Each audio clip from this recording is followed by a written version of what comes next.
Louvado seja nosso Senhor Jesus Cristo, o Deus da misericórdia, Deus Redentor, Deus que quer nos livrar do pecado e de todo o mal.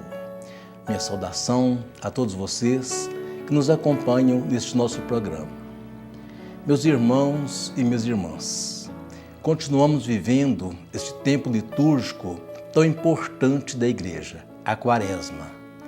Tempo que Deus quer se oferecer a todos nós, para que tenhamos vida, para que possamos compreendê-lo e colocá-lo nas nossas vidas. Uma das grandes dificuldades que o ser humano tem é quando o pecado atrapalha este relacionamento entre Deus e o homem, entre o homem, o humano e Deus.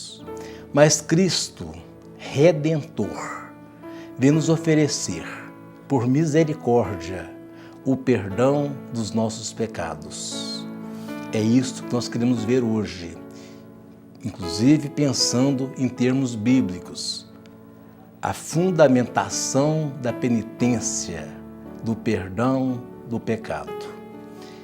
Penso que todos já tiveram a oportunidade de se confessar, Aqui na nossa forania, o trabalho dos padres é muito bonito. Os mutirões de confissões, Os padres se deslocam para as diversas paróquias, se colocam à disposição. E como que isso é importante, A pessoa se colocar diante de Deus, perceber, reconhecer os seus pecados e de Deus pedir o seu perdão.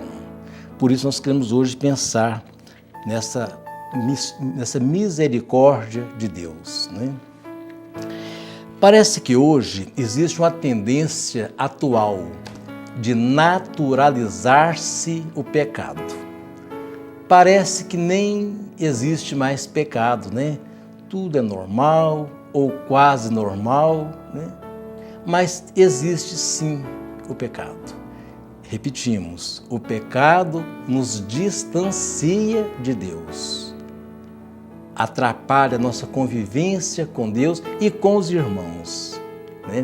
Por isto, é preciso entender que existe sim.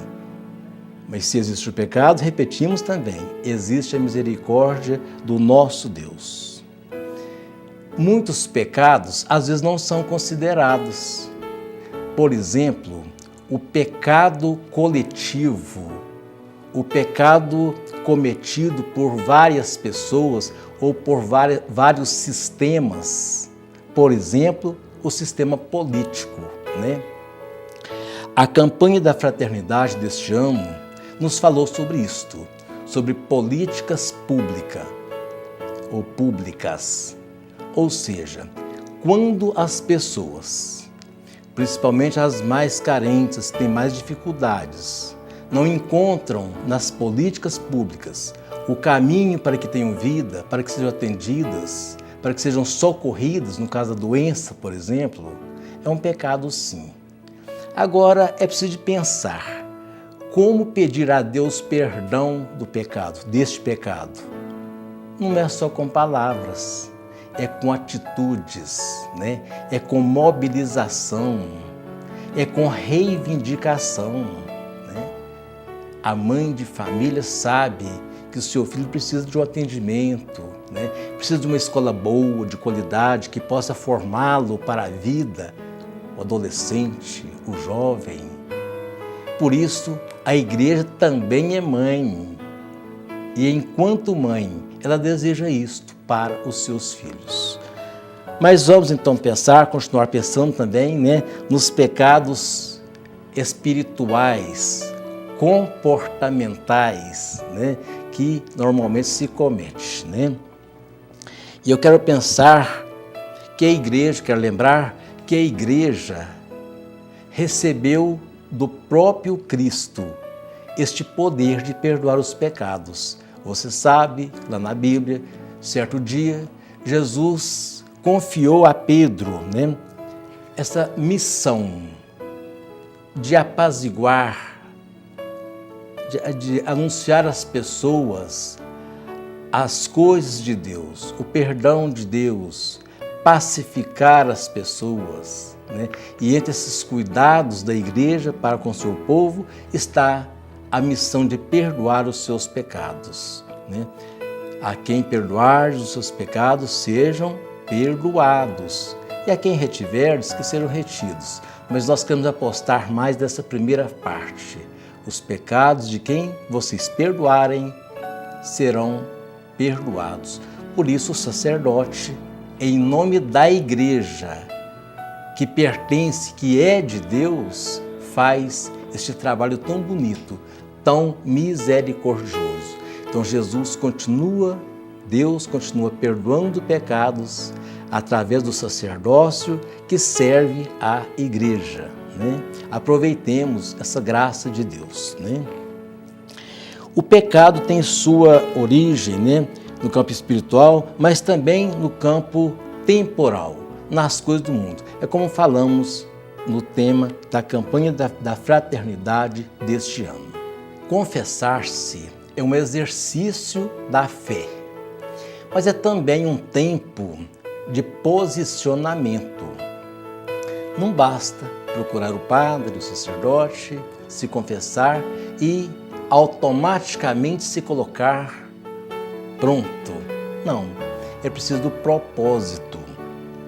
É preciso de pensar que os nossos pecados nascem de nossas atitudes, né? De nossos comportamentos.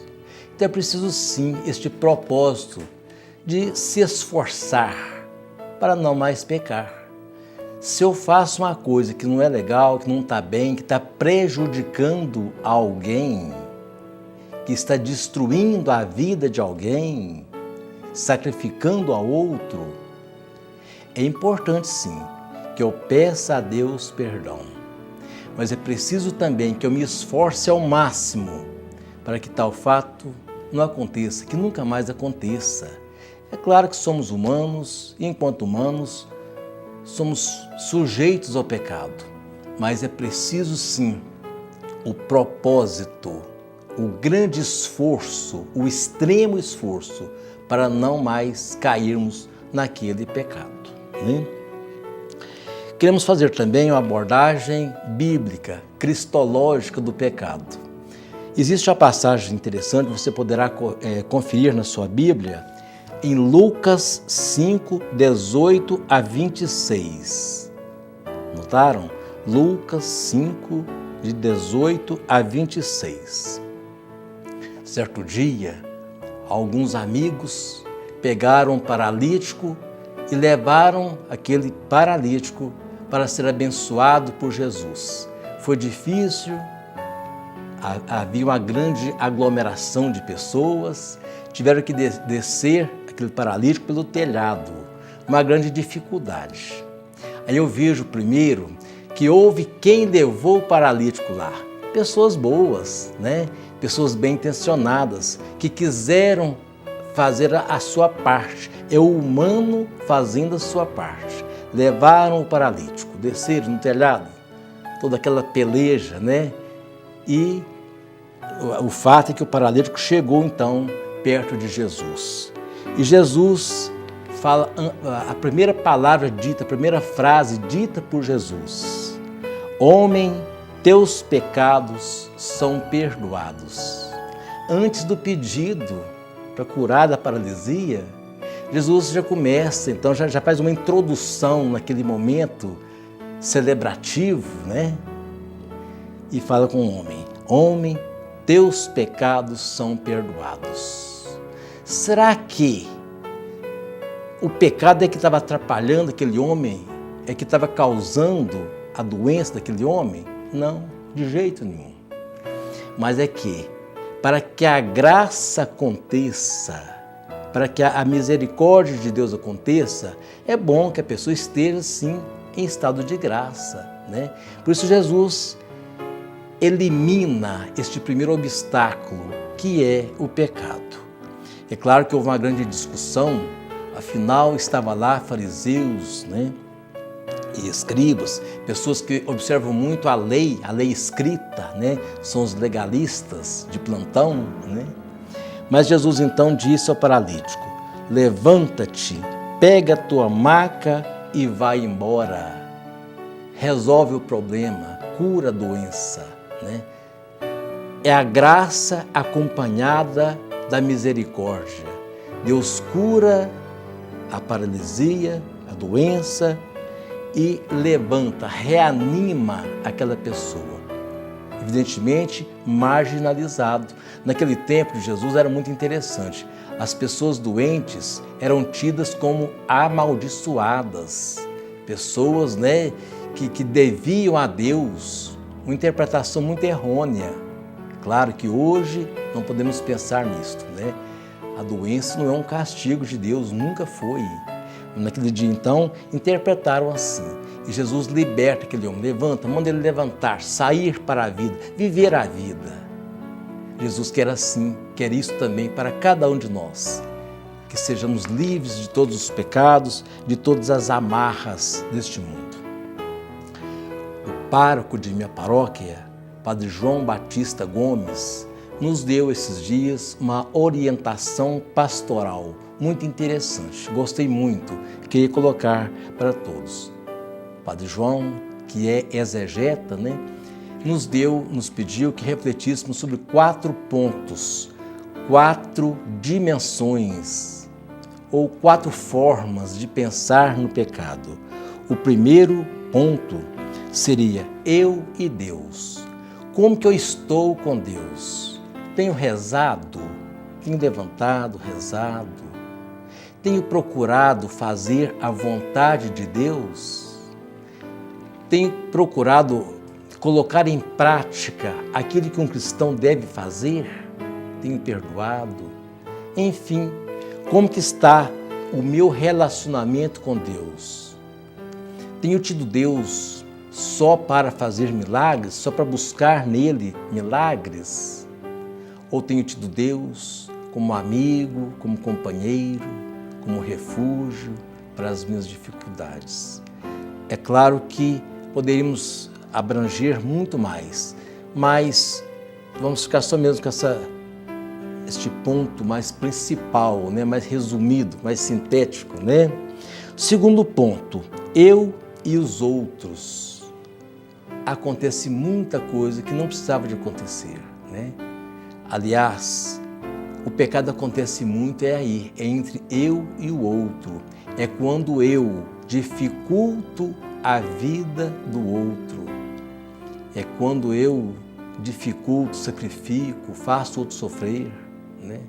Calunio, né? As calúnias. Pecado tão triste. Quando eu crio situações desagradáveis para o outro. Enfim, existem muitos pecados nessa dimensão aí, eu e o outro. O terceiro ponto é eu e eu mesmo. Existe sim este tipo de pecado. Nem sempre eu tenho cuidado de mim como deve. Por exemplo, às vezes não tenho procurado conhecer mais Deus, né? Fica difícil esse relacionamento meu com Deus. Se não houver mais proximidade, mais conhecimento, até conhecimento bíblico, conhecimento verdadeiro, fica difícil. Mas também em outras dimensões. Você quer ver uma coisa que acontece muito? A saúde. Às vezes nós descuidamos da nossa saúde. Eu vejo, por exemplo, pessoas com pressão alta que não se cuidam. Pessoas com colesterol alto, com triglicérides alto, que não se cuidam. Também é pecado. Precisamos de cuidar de nós mesmos, né? E a quarta dimensão, o quarto ponto, eu e a natureza. E nós podemos pensar na questão ecológica. O mundo está sendo destruído. Leonardo Boff, hoje um dos grandes especialistas em ecologia, fala muito sobre isso. Que o homem, o ser humano, está destruindo a natureza. E não precisa de ir muito longe, não. Em nosso derredor, né? Próximo a nós mesmos. Nós sabemos disso. Em todos os lugares do mundo existe, sim, essa destruição da natureza. É pecado, sim. E aí aquele pecado individual, pessoal e também coletivo, mas que desagrada a Deus e que sacrifica a todos, né? Pensamos mais uma vez na questão do propósito, né? Devemos sim ter o propósito de pensar em não mais pecar. E encerrando este nosso programa de hoje, queremos cantando, ouvindo, refletindo sobre essa bonita música que vai falar sobre o pecado e sobre a vida do cristão, que acredita sim no seu Deus misericordioso e redentor. Com esta música, nós encerramos nosso programa e até quarta-feira que vem, se Deus quiser. Senhor, eis aqui o teu povo que vem implorar teu perdão. É grande o nosso pecado, porém é maior o teu coração. Sabendo que acolhestes aquele cobrador e assim lhe devolveste tua paz e teu amor, também